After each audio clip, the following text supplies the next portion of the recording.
The traditional path in a legal career is to graduate from college, go to law school, and come out and work for a law firm. And my career took a different turn.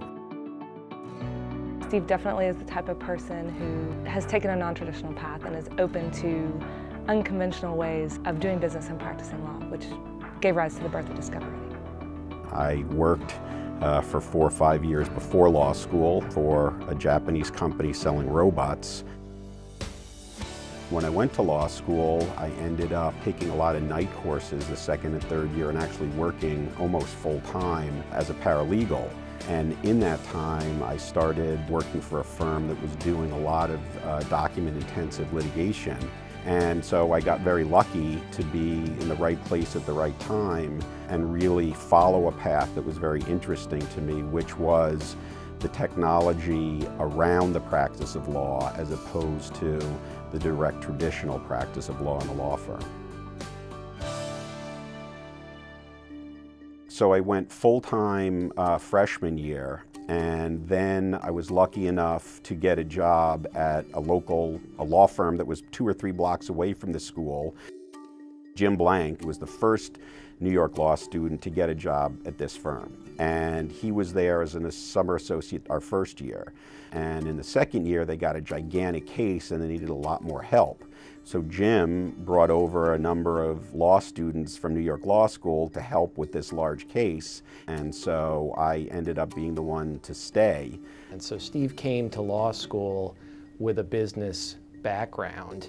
He took his law school experience and decided pretty early on that I think that he wanted to not practice law, but apply his law school experience to his business background and come up with something new.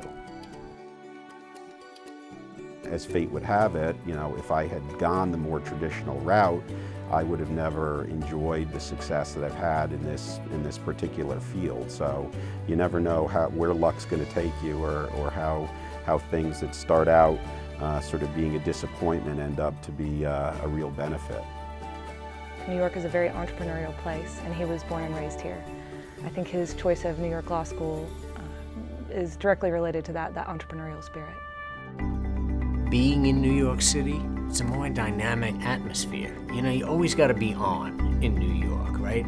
And Steve is always on, and it comes across when he's dealing with people and when he's dealing with issues. So it's a combination of legal skills as well as just the environment, and it's clearly stayed with him. So where you go to school is often as important as what you learn there.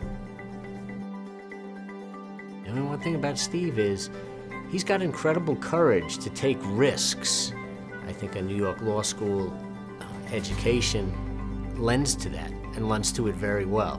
When you meet some of these New York Law School graduates who have achieved great success particularly in some of the more established and larger legal organizations, they're going to be very proud to say, I outworked everyone else and I really hit the ground running, and it was my hard work and my determination that really enabled me to get to where I am today.